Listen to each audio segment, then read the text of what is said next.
Ô, Killian, antes da gente conversar aqui sobre as palavras do Boris Johnson sobre o conflito, que coisa impressionante a imagem da explosão na prefeitura de Kharkiv, né? Kharkiv é a segunda maior cidade da Ucrânia, foi atingida por um míssil e tudo foi filmado. Tudo foi filmado a uma distância muito próxima. É coisa de cinema mesmo, Killian. Bom dia pra você.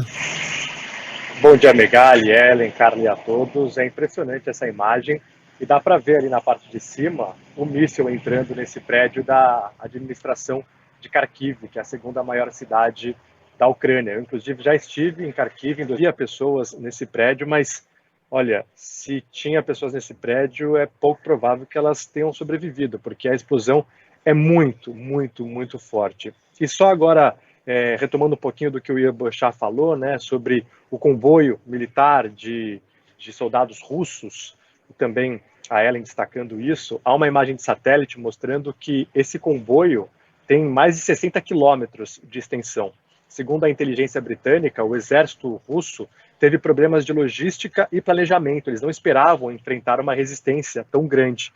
E aí, nas últimas 24 horas, resolveram se reagrupar. Tanto que houve pouco avanço nas últimas 24 horas, mas aí teve a chegada de mais blindados, de mais soldados, e eles seguem nessa missão de tentar cercar Kiev. E é claro que isso é muito perigoso, porque se você cerca Kiev, fica difícil você mandar suprimentos, alimentos para as pessoas que ali estão. Então, é algo que preocupa bastante, viu? O governante daquela região, que é o equivalente a um governador do estado, disse que Kharkiv está resistindo às estocadas russas, mas né, quando a gente vê a força do exército russo se aproximando das grandes cidades da Ucrânia, é de arrepiar, né? O que pode estar por vir nesse conflito. O Killian e o Boris Johnson vaticinou o fracasso de Vladimir Putin, agora há pouco, né?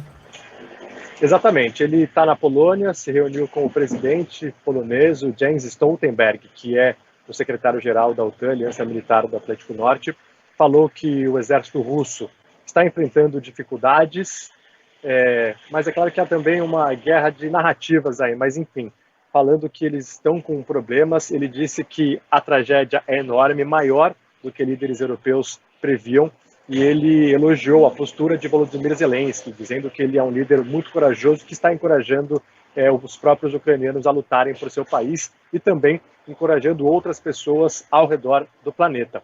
Dá para reparar uma União Europeia bastante unida diante dessa crise. A gente vê que o bloco tem tomado decisões conjuntas, né? Os países votando sempre em unanimidade contra sanções, contra o envio de armas. Inclusive a União Europeia mandou dinheiro e armamentos para a Ucrânia, e depois dessa viagem à Polônia, o Boris Johnson vai à Estônia, e aí ele vai fazer uma visita a tropas britânicas que estão ali próximas à fronteira com a Rússia.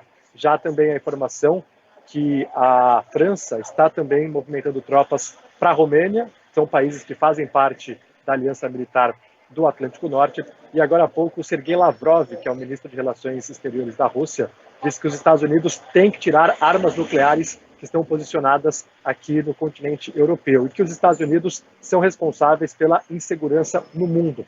Então ontem a gente teve uma reunião entre delegações da Ucrânia e da Rússia com a expectativa de um cessar-fogo, com a expectativa de que pudesse ser o início do fim. Essa reunião não teve o objetivo concluído, que era de fato um cessar-fogo e a retirada de tropas.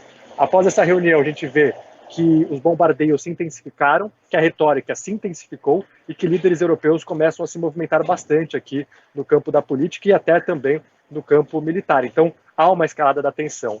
A luz no fim do túnel é que essas delegações concordaram em fazer uma outra reunião nos próximos dias, mas ainda não tem data, e até lá os bombardeios seguem aumentando cada vez mais. Ô, Killian, a gente viu nos últimos dias, né? É claro que as sanções são muitas, os efeitos ainda a gente vai conhecer daqui para frente, mas a gente observou muitos russos, assim como fizeram os ucranianos ali na véspera de deixar a capital e outras cidades, fazendo fila para sacar dinheiro, muitos russos fazendo isso também, né? Porque a moeda ela teve uma desvalorização, foi uma queda vertiginosa. Os russos que vivem na Europa, de forma geral, e a gente conversou também aqui com a nossa tradutora, né, que participou da cobertura da Copa da Rússia, e ela, a Vitória Goncharenko, ela falava sobre um sentimento de insegurança de russos que talvez gostariam de deixar o país, seguir para a Europa, porque tem esses planos e tem normalmente costumam fazer isso, tem esse hábito dos russos que estão agora no Reino Unido e outros países da Europa. É possível fazer esse caminho de volta? O que é possível observar aqui, Lindaí, de onde você está, com relação à rotina dessas pessoas? Olha, Carla, o espaço aéreo foi fechado, viu? A Rússia fechou o espaço aéreo para vários países, né? A maioria aqui da Europa, então o Reino Unido está nessa lista.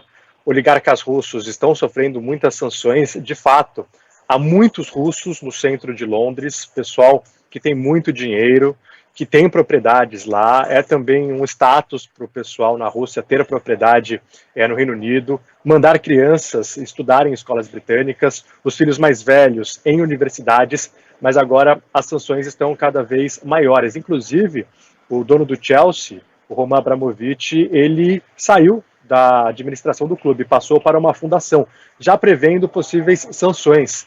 Então, há sanções a empresas, há sanções ao governo russo e há sanções também a cidadãos.